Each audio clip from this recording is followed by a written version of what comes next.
तो दोस्तों, स्वागत है आपका NGTV में। मैं हूं अबुल कलाम। और जिस तरह से ये मेरे सामने आप देख रहे हैं, यहाँ कुछ ये शरबत रखा हुआ जो देख रहे हैं आप, इसका नाम तो आप जानते ही हैं, और नहीं जानते हैं तो जान गए होंगे अब तक आप 2-3 दिन के अंदर अंदर अच्छे से। तो रूह अफ़ज़ा अक्सर जब भी गर्मी पड़ती है तो भारत के लोग बड़ी तादाद में इस शरबत को पीते हैं और पीकर अपनी गर्मी को दूर करते हैं। लेकिन वहीं यहाँ कुछ नफ़रत ज़दा लोग, नफ़रत फैलाने वाले लोग, जो गधी का दूध पीने वाले जो कुछ फ़र्ज़ी बाबा हैं, जो इसको आज बता रहे हैं, जो इस ऐसे पेयजल को, ऐसे पेय पदार्थ को जिसको दुनिया जानती है रूह अफ़ज़ा के नाम से, इसमें खामियां निकालने चले हैं वो, जिसको यहाँ लोग तकरीबन 100 साल से पीते आ रहे हैं। आज इसमें इनको कमियां नज़र आ रही हैं। शरबत के नाम पर एक कंपनी है जो शरबत तो देती है, लेकिन उस शरबत से जो पैसा मिलता है उससे मदरसे और मस्जिदें बनवाती है। ठीक है, उनका मजहब है, लेकिन आप यदि वो शरबत पिएंगे तो मस्जिद और मदरसे बनेंगे। और पतंजलि का गुलाब का शरबत पीते हैं आप, ये शरबत पिएंगे आप तो गुरुकुल बनेंगे, आचार्य कुलम बनेगा, पतंजलि विश्वविद्यालय, भारतीय शिक्षा बोर्ड आगे बढ़ेगा। इसलिए मैं कहता हूँ ये शरबत जिहाद भी, जैसे लव जिहाद, वोट जिहाद चल रहा है ना, ऐसे शरबत जिहाद भी चल रहा है। तो लो, आपको इस शरबत जिहाद से बचाना है तो। लेकिन इसको हम आज भी इसी को पीते हैं और इसी से अपनी गर्मी दूर करते हैं। तो मैं चाहूँगा कि आप भी इसको पिएं और बताएं कि इसका ये कैसा टेस्ट होता है, क्या है ये। देखें आप, मैं भी पीता हूँ इसको। वाह, बहुत ही बेहतरीन टेस्ट आ रहा है मुझे तो। आप बताएं। मेरे साथ ये उस्मान अली हैं और अभी ये मोहम्मद अली जौहर यूनिवर्सिटी रामपुर से बीटेक कर रहे हैं। क्या कहेंगे उस्मान आप? माशाल्लाह, इसका जो टेस्ट है वो एक बेहतरीन टेस्ट है, जो शायद ही किसी फ्रूटी में या किसी पेप्सी में मिलता होगा, जो रूह अफ़ज़ा में मिलता है। और हम देखते हैं कि शहरों में जब गर्मी आती है तो रूह अफ़ज़ा का शरबत सड़कों पर बांटा जाता है, जिससे लोग उसे पीकर राहत महसूस करते हैं। तो रूह अफ़ज़ा एक बहुत ही बेहतरीन पेयजल है, और आने वाले जो वक्त है, जो अभी हम देख रहे हैं कि इसकी जो डिमांड है बढ़ती जा रही है।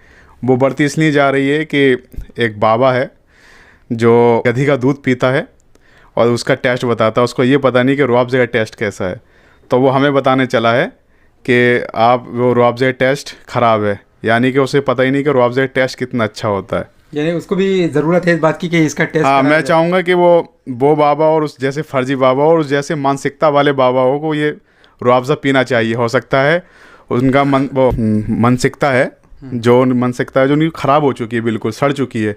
तो मुझे लगता है कि वो रूह अफ़ज़ा पीकर उसे सही कर लिया जाए। मानसिकता को सही करने के लिए भी ये शरबत कहा जा सकता है। अच्छा, जिस तरह से आपने बताया कि ये शरबत जो है यहाँ का एक भारत का कल्चर रहा है, चाहे यहाँ कोई शादी फंक्शन हो, कोई प्रोग्राम हो, या कोई धार्मिक फेस्टिवल हो, तो लोग हमने देखा है सड़कों पर पिलाते होते हैं।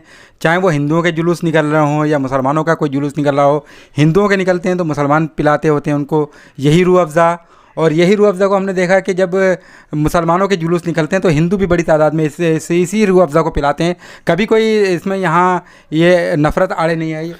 वो इसलिए नहीं आई कि जो लोग रूह अफ़ज़ा पीते हैं उनके दिमाग में कुछ ऐसा चलता नहीं है, और जो रूह अफ़ज़ा नहीं पीते हैं उनके दिमाग में ख़राबी आना ख़राबी होना शुरू हो जाती हैं। तो मैं चाहूँगा कि वो इस रूह अफ़ज़ा को पिएं और अपने दिमाग की ख़राबियाँ दूर करें। जी बिल्कुल। देखिए, यहाँ मैं आपसे बात कर रहा हूँ और यहाँ बात करते करते दिल चाह रहा है कि पहले मैं ये पी लूँ पूरा, बाद में बात हो। जब भी मैं इसकी चुस्की ले रहा हूँ, इसको पी रहा हूँ, तो एक अंदर से एक बड़ी ताज़गी सी महसूस हो रही है। और आप भी अगर इसको पिएं, और आप बेशक आप इसको पीते होंगे यकीनन, ये जो इसका जो टेस्ट है बहुत ही, यानी कि बहुत अंदर से एक आनंद पैदा करने वाला है। और इसको पीने के बाद में जो फुर्ती, जो ताज़गी आती है, उसमें तो फिर नफ़रत का आने का सवाल ही पैदा नहीं होता। इसलिए मैं बीच बीच में इसको भी पीऊँगा और आपसे बात भी करूँगा। वाह, मज़ा आ गया जिस तरह से यहाँ टेस्ट आ रहा है। वाकई में लाजवाब टेस्ट है, वाकई में इसका लाजवाब टेस्ट है। और मैं चाहूँगा कि भारत के हर नागरिक को रूह अफ़ज़ा पीना चाहिए। नहीं, हाँ, वो पीना चाहिए, और हमने देखा पीते भी आ रहे हैं, कभी कोई रुकावटें नहीं आई हैं किसी तरह की। और अब बड़ी तादाद में हम देख रहे हैं जगह जगह उस बाबा ने भले ही इसके ख़िलाफ़ नफ़रत घोलने की कोशिश की हो इस शरबत के अंदर, लेकिन फिर भी उसकी नफ़रत इस मिठास के आगे कहीं ना कहीं फीकी दिखाई दे रही है। इसकी मिठास इतनी अच्छी है कि सारी नफ़रतें बेकार हैं। और मैं ये चाहूँगा कि जो बच्चों को फ्रूटी पिलाते हैं वो पैसे खर्च करके आप रुआवज़ा लीजिए और बच्चों को रुआवज़ा पिलाइए, ये सेहत के लिए भी फ़ायदेमंद है। बिल्कुल बिल्कुल, यानी कि कहीं ना कहीं ये एक अल्टरनेट भी है उन चीज़ों का जो पेय पदार्थ मार्केट के अंदर ऐसे आ रहे हैं जो लोगों के लिए, ख़ास तौर से बच्चों के लिए नुकसानदेह हो सकते हैं। और ये एक ऐसा पेय पदार्थ है, एक ऐसा शरबत है जिसको बड़े बड़े जो यहाँ के विद्वान हैं, यहाँ के जो डॉक्टर्स हैं, ख़ास तौर से जामिया हमदर्द जिसका एक बड़ा रोल रहा है देश में एक अद्वियात देने का, एक औषधि देने का जो इतिहास रहा है और आज भी दे रहा है। आज भी वहाँ से ऐसे डॉक्टर्स तैयार हो रहे हैं जो हमारी सेहत के लिए क्या क्या चीज़ें फ़ायदेमंद हो सकती हैं उसके लिए जो वो कुछ अद्वियात तैयार करते हैं। उन्हीं में से एक ये रूह अफ़ज़ा है जो ये तैयार किया गया था, यहाँ के हुक्मा ने तैयार किया था और वह आज भी ये कारगर साबित हो रहा है। यही वजह है कि कुछ नफ़रती लोग इसके ख़िलाफ़ भी इसमें भी कुछ जहर घोलने की कोशिश कर रहे हैं। कहीं ना कहीं उनको लगता है कि उनकी नफ़रत से ये शरबत, ये जो मिठास है, ये दूर हो जाएगी। लेकिन उनको याद रखना चाहिए उनकी नफ़रतों से ना तो इस शरबत की मिठास ख़त्म होगी और ना जो इस देश में जो मोहब्बतें जो देखते हैं हम आए हैं वो नफ़रतें भी ख़त्म, यानी कि वो मोहब्बतें भी ख़त्म नहीं होंगी। उनकी जगह नफ़रतें यहाँ जन्म नहीं ले सकती।